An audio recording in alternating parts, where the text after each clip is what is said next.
was seriously nonplussed. In Biscuit Creek, they'd say she was as nervous as a long-tailed cat in a room full of rocking chairs.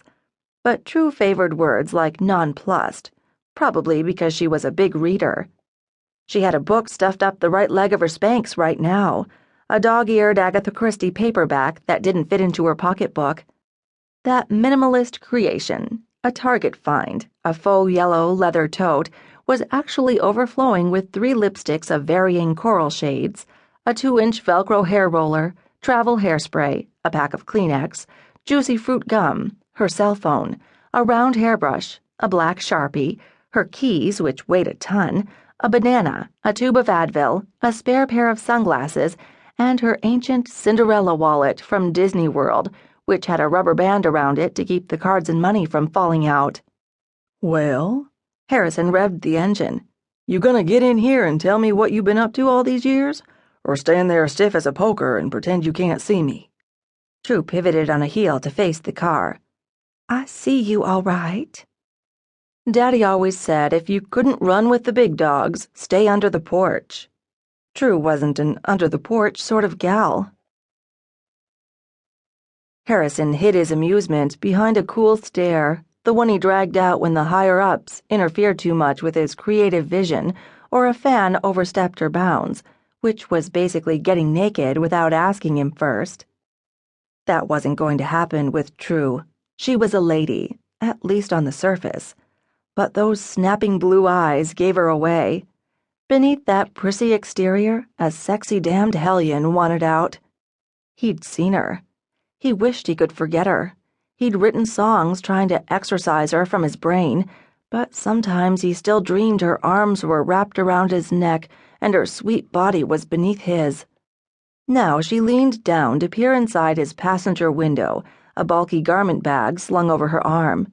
She smelled good, like some kind of magical spring flower in a secret bower filled with singing chipmunks and tweedy little bluebirds. I can't ride home with you, even if I wanted to. Implying that she didn't. Typical of her. She'd always been too proud for her own good. But we can talk, she added. Let me buy you a Coke. Which meant any drink. Everything was a Coke in the South, especially in Atlanta. Not thirsty, Harrison said back. Give me your keys. I'll get my manager to drive your car all the way home. Harrison had always wanted to show Dan around his old stomping grounds anyway. True shook her head. The last thing I expect you to do is come back to Biscuit Creek. No one expected him back, ever, which had always been fine with him. He went to L.A., Aspen, tropical islands. I don't have all day to argue, he said. The paparazzi are hot on my trail. I gotta keep moving. So let's drop the polite chit-chat and get down to business. Knowing you can't dilly-dally either. True never sat still. I might as well stop by and say hello to Gage, he added. It's been a while since I've seen him. But he'd make the visit to his brother short. Harrison was due in the Hamptons at the beachfront home of an equally famous singer, a sexy single woman who wasn't looking for a serious relationship, but wouldn't mind the occasional fling and the publicity that went with it. True hesitated. There's a lady about to cross the street, and she has a tattoo of you with a guitar in your hand, walking down her belly into her pants. My first album cover. People do all kinds of things with it.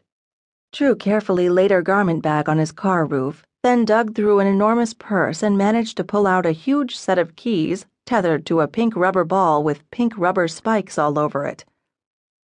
All right, she said. I'll ride with you. Score. That's the ugliest keychain I've ever seen, Harrison said to cover up how awesome he felt about her actually getting in his car. But I can see it and feel it. It's gushy. Gushy? Such a True word. He lowered the window farther. She dropped the keys in his palm, but even so the tips of her fingers brushed his, and he had an instant memory of those fingers trailing over his naked back, curling into his hair. Only you would want a gushy keychain. She arched one eyebrow. Lots of people like 'em. Is that so? How would you know? Teasing her had always been his go-to.